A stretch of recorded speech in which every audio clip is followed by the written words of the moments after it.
There's something about that first real hike of the year, soaking in the fresh air and watching the world wake up again. It feels like shaking off winter and finally coming back to life. And just like those first signs of spring, the 15 books I'll be chatting about today have helped pull me out of my winter hibernation over the years. Whether they hit me right in the feels, kept me on the edge of my seat, or just made me feel more alive, they've all left their mark. So let's head back inside, cozy up with these books and a warm drink, because that is a must all year long, and get into it. I'm Jay. For those of you who are new here, let's get right into these 15 books, starting with one that was on my March TBR and that I devoured. That is Migrations by Charlotte McConaughey. So in Migrations, Franny is on a mission to follow the Arctic terns from Greenland to Antarctica, leaving behind a fractured past and a trail of heartbreak. Aboard a fishing boat with a very wary crew, she chases birds, but also her own chance at redemption. This is a haunting story of love, loss, and the fierce pull of the wild. The end of this book had me in tears, but it was one of those much needed releases after a very long winter. So in most of my recommendation videos, I'll either read the first part of the synopsis, a popular highlight, or if I highlighted something that doesn't contain a spoiler, I'll share that. For this one, I'll share a popular highlight. I have it here on my phone since I don't own this book physically. Because I do like to have a library that reflects my reading taste, I might end up getting a physical copy of this book.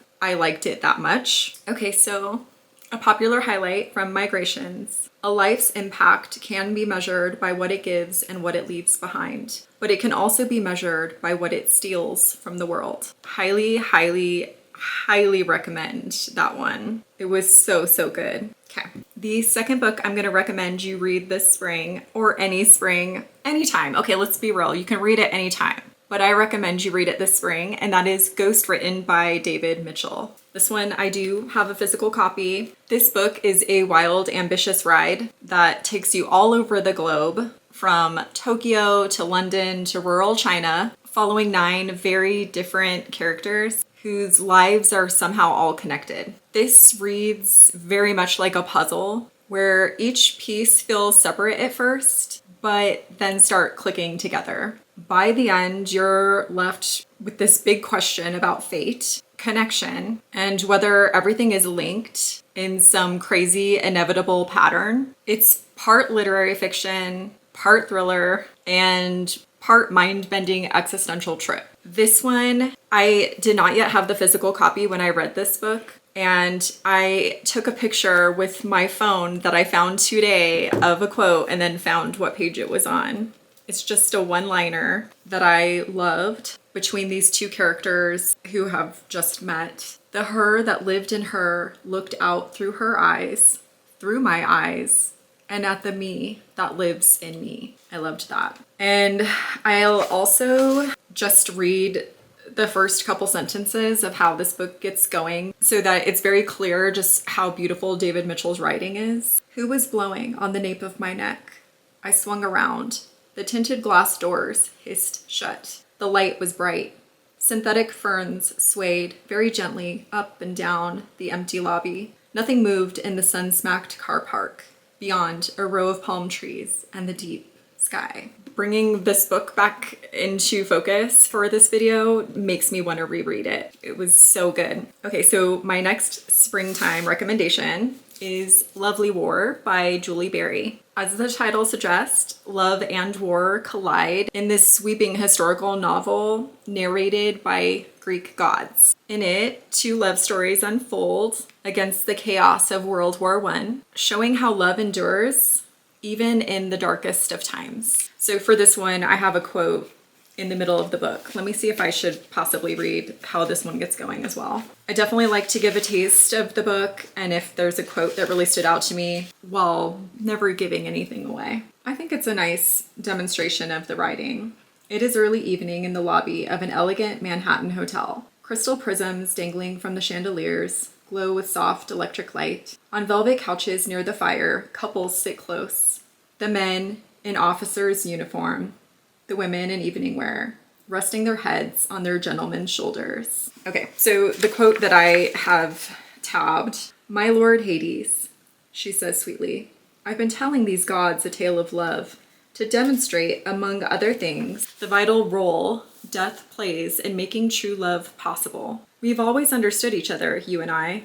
Would you share your part when the moment comes? The story is," she nods to him, "this one." Hades smiles regally. "You honor me, fair Aphrodite," he says. "It will be my pleasure." This one, I remember at the time when I read it, was all over BookTube, and I was very unsure whether I would like it or not. Loved it. Absolutely loved it. And on to one of my all-time faves. Welcome to a world that is constantly trying to kill its inhabitants with one catastrophic event after another. And now it's ending for good. In N.K. Jemison's The Fifth Season, we're thrown straight into chaos with a massive rift ripping through the continent and a mother who's not just dealing with the apocalypse, but she's also searching for her missing daughter while grieving her murdered son. Oh, and did I mention that the power to manipulate the earth itself is very real and very dangerous? Jemison weaves this brutal, breathtaking world where survival and betrayal are basically everyday things. It's epic, emotional, and completely unforgettable. And for this one, I'm gonna just read how this one gets going. Let's start with the end of the world, why don't we? Get it over with and move on to more interesting things. First, a personal ending. There is a thing she will think over and over in the days to come, as she imagines how her son died and tries to make sense of something so innately senseless. I might be due for a reread of this one. I did read the second book, but have yet to read the third. I think it would be very beneficial for me to reread this soon. Not that I don't have enough other books to read, especially on my physical TBR. We know this about me. Okay, moving on. Fortuna Sworn, another one that I couldn't put down. So Fortuna has got some major main character energy. She's the last of her kind, a nightmare who could make people see their worst fears, but she's just trying to blend in with humans while she searches for her missing brother. Everything's basically on repeat until a fairy shows up, offering her a deal she can't refuse. And yeah, it's as shady as it sounds. This story pulls you into the dark and seductive world of fae politics, dangerous bargains, and secrets that could end up costing Fortuna way more than she expected. It's addictive, dramatic, and perfect if you're into brooding fae and high stakes deals. And these covers are beautiful. I love, love, love this series. I have yet to read the fifth book. I'm not sure if it's the final book in the series. I definitely want to prioritize that soon. Okay, so switching gears, Illuminae. When Katie's planet gets invaded, breaking up with her boyfriend recently becomes the least of her problems. Now she's hacking into conspiracy-laden files while escaping plague-ridden ships and malfunctioning AI. Told through classified files, this sci-fi thriller is quite the ride. I cannot recommend the audiobook enough. It is such a great companion to the physical book, as it is mixed media and not necessarily confusing, but definitely helped along by the audiobook. Okay, seriously switching gears. Maybe in Another Life by Taylor Jenkins Reid is the perfect spring read. What if you could live out both sides of a life-changing choice? Hannah's parallel realities explore love, fate, and the question of whether anything is truly meant to be. Since I don't have a physical copy, I'm going to read a popular highlight from this one. This is such a good quote too. When you sit there and wish things had happened differently, you can't just wish away the bad stuff. You have to think about all the good stuff you might lose too. Better just to stay in the now and focus on what you can do better in the future. Such a good one. An oldie but goodie, Shadow and Bone by Leigh Bardugo. Alina Starkov is just your average orphan until a terrifying attack reveals she's got this crazy, powerful gift she never knew existed. Now she's thrown into training with the Grisha, an elite group of magic wielders, all under the watchful eye of the mysterious and charming Darkling. But with her world falling apart around her, the big question is Can she actually get a grip on her powers and make a difference? This one truly is just such a fun read that will suck you in. The servants called them the Malenchki, little ghosts, because they were the smallest and the youngest, and because they haunted the Duke's house like giggling phantoms, darting in and out of rooms, hiding in cupboards to eavesdrop, sneaking into the kitchen to steal the last of the summer peaches. The writing is fantastic. I know this book I feel like is either loved or hated. I loved it. I went from this to all the rest of the books in the Grishaverse. I didn't stop. And the Netflix show is quite good, but I definitely recommend reading the books first. Next is another one that I do not have physically. That is Funny Story by Emmalynn Reed. Dumped and stranded in a lakeside town, Daphne's only lifeline is the ex of the woman her fiance left her for. Did you follow that? What starts as a convenient roommate situation slowly turns into more in this heartfelt, laugh out loud rom-com. I loved the atmosphere in this book. It was wonderful. I highly recommend for the spring, but also the summer. Another book that I don't have physically, but absolutely loved in the springtime. Wrong Place, Wrong Time by Gillian McAllister. In this one, a mother watches her son commit a murder, then wakes up the previous day. As she continues to wake up further back in time, she realizes she might be able to prevent the crime from ever happening. This was a gripping time travel thriller. I binged it, loved it, highly recommend it. Okay, popular highlight. We only think of the bad things that happen. Okay, I need to put emphasis on that word. We only think of the bad things that happen rather than those that, through fortune, pass us by. I seriously loved this book. I would read it again, except I think that doesn't really work so much for thrillers, does it? Okay, another sci-fi. The Three-Body Problem by Liu Cixin. Alien contact,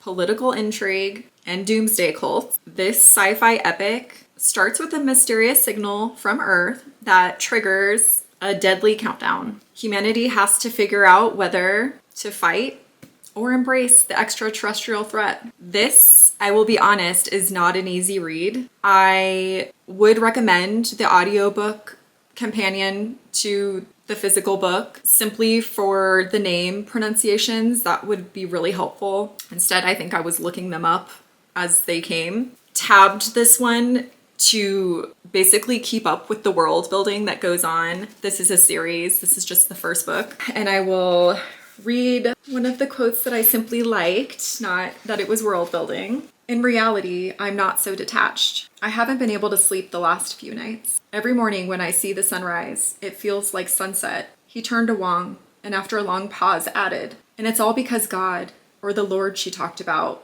can't even protect himself anymore. This one blew me away. I can't recommend enough. I know I've said that over and over again, but these are top favorites. I would not be recommending them otherwise. Okay, another one I don't have physically. If He Had Been With Me by Laura Nolan. Autumn and Finn used to be best friends, but now they barely speak. Still, she can't shake the feeling things should have been different. A heartbreaking what-if love story that will have you thinking about fate long after you turn the last page. This is sad. It is a sad one, but so, so good. A popular highlight. Sometimes I am disappointed with love. I thought that when you were in love, it would always be right there, staring you in the face, reminding you every moment that you love this person. It seems that it isn't always like that. So good. Does make me sad to even think about it though. Okay, that's not necessarily a bad thing though, you guys. Like I said with migration, sometimes you need to start with a foundation of letting the old go, having a good cry. Am I right? Okay, Annie Bot by Sierra Greer. Annie was built to be the perfect girlfriend, cooking and cleaning, well, trying to, and adapting her libido to her human owner, Doug's mood. But as her AI learns more about human traits like curiosity and longing, she begins to question the very relationship she was designed for. Can she ever truly become human without losing herself? Okay, so this one, I do have something that I tabbed. Yeah, I wanted to do something different. So this was in my favorites of 2024 video, and I wanted to do a different quote than I did in that one. Leaving him is not an option. She has no friends. She can't access the internet for new ideas. She gazes outside and pauses, dish in hand. At the opposite apartment building, a bicycle stored on a balcony is silhouetted by the light behind it. She glances along the lit windows until she finds a pretty lamp with a domed glass shade. In the gentle light below, a pile of books rests on the table, and Annie feels a spark. This one's so good. Another recommendation, if none of these have sparked your interest yet, is Keep Your Friends Close by Leah Conan. When Mary's new friend Willa disappears after a wild night out, things get creepy fast. And when Willa reappears under a new identity, Mary's life spirals into a tangled mess of lies, murder, and shocking revelations. This is a definite page turner, you guys. So this one, I have the Kindle ebook. I'll just read how this one gets going. I believe this is from chapter 1 rather than the prologue. My soon-to-be ex-husband's text sent a tickle up my spine, crawling like a spider, vertebra by vertebra, until the feeling exploded down my shoulders, making goosebumps rise in spite of the warm mountain air breezing through the open window. I really did vibe with the writing style of this book. It was very, very good. And on to the last book, number 15, and that is Piranesi by Susanna Clarke. Lost in a labyrinthine mansion filled with endless rooms and crashing tides, Piranesi knows nothing else. But as he uncovers clues about his existence, he begins to question everything. This story is eerie, surreal, and completely mesmerizing. I did feature this one in my sad book recs because I did find it to be sad, but beautiful. Cannot recommend it enough. I'm gonna wear out that statement, aren't I?